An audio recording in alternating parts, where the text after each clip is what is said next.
नमस्कार, कांडल की आवाज डिजिटल न्यूज में आपका स्वागत है। प्रतापगढ़ पुलिस ने तस्करों की करोड़ों की संपत्ति को फ्रीजिंग से बचाने के षड्यंत्र का बड़ा खुलासा किया है। यहां पर कार्रवाई करते हुए 3 आरोपियों को एनडीपीएस एक्ट के तहत गिरफ्तार किया गया है। प्रतापगढ़ पुलिस ने तस्करों की इन करोड़ों की संपत्ति को जो बचाने का खुलासा किया है। पुलिस इस मामले में इनके अन्य साथियों की भी तलाश कर रही है। पुलिस ने आरोपियों के कब्जे से कई दस्तावेज बरामद किए हैं। एसपी अमित कुमार ने बताया है कि प्रतापगढ़ की सालमगढ़ और छोटी सादड़ी थाना पुलिस ने एक माह पूर्व कुछ तस्करों को गिरफ्तार कर उनके कब्जे से बड़ी मात्रा में मादक पदार्थ और हथियार जब्त किए थे। एनडीपीएस एक्ट के तहत गिरफ्तार तस्करों के खिलाफ छानबीन के बाद पुलिस को पता चला है कि तस्करी के इस कारोबार में इन्होंने करोड़ों की संपत्ति खरीदी है। तस्करी के जरिए कमाई की गई संपत्ति को फ्रीज करने के लिए कॉम्पिटेंट अथॉरिटी में पुलिस द्वारा कार्रवाई की गई है, जिसके तहत सुनवाई जारी है। पुलिस को सूचना मिली कि इस संपत्ति को फ्रीजिंग से बचाने के लिए घाटोल निवासी सुनील जैन, मोरवन निवासी सुनील बैरागी और पीपलकोट निवासी प्रकाश पटेल ने तस्करों की सहायता के लिए बैक डेट में किरायानामा और गिरवीनामा के दस्तावेज तैयार करवाए हैं, जिससे अथॉरिटी के सामने साबित किया जा सके कि यह संपत्ति पूर्व में ही अर्जित की हुई थी तथा उधारी की राशि से निर्माण कराया गया था। सूचना पर पुलिस ने तीनों को हिरासत में लेकर पूछताछ की है, तो इस षड्यंत्र का खुलासा हुआ है।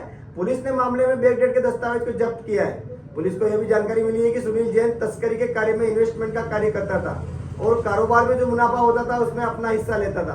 पुलिस की इस कार्रवाई में छोटी सादड़ी थाना अधिकारी दीपक बंजारा और सालमगढ़ थाना अधिकारी रमेश बंजारा के साथ दामोदर थाना अधिकारी दीपक कुमार की भी महत्वपूर्ण भूमिका रही है। पुलिस फिलहाल आरोपियों से पूछताछ में जुटी हुई है। मनोज राठौड़, कांडल की आवाज, प्रतापगढ़। कल सालमगढ़ थाना क्षेत्र में एक कोई महत्वपूर्ण घटना हुई। पिछले महीने प्रतापगढ़ पुलिस में सालमगढ़ एसएचओ के अंतर्गत और छोटी सादड़ी एसएचओ दीपक के अंतर्गत 68F की एनडीपीएस में प्रॉपर्टी फ्रीजिंग की कार्रवाई हुई थी।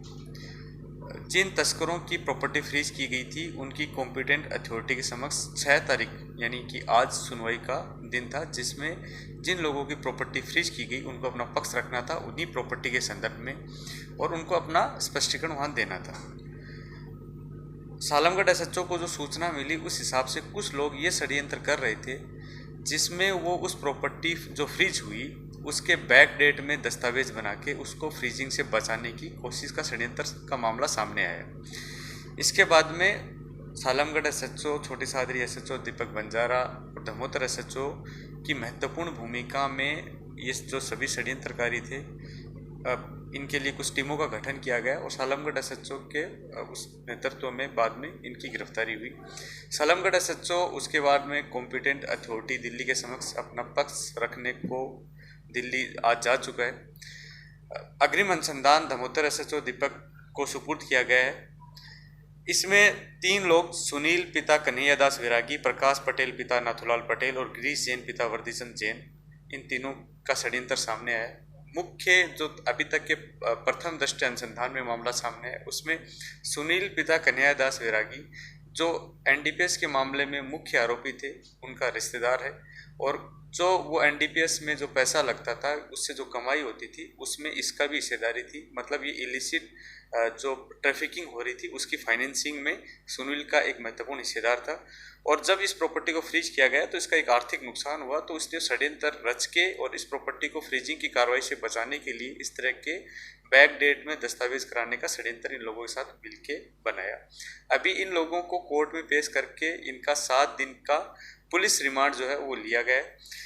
अग्रिम अनुसंधान में कौन और लोग इनके शामिल थे उन दस्तावेजों के और इनके जो टेक्निकल एविडेंस है उससे स्पष्ट हो पाएगा।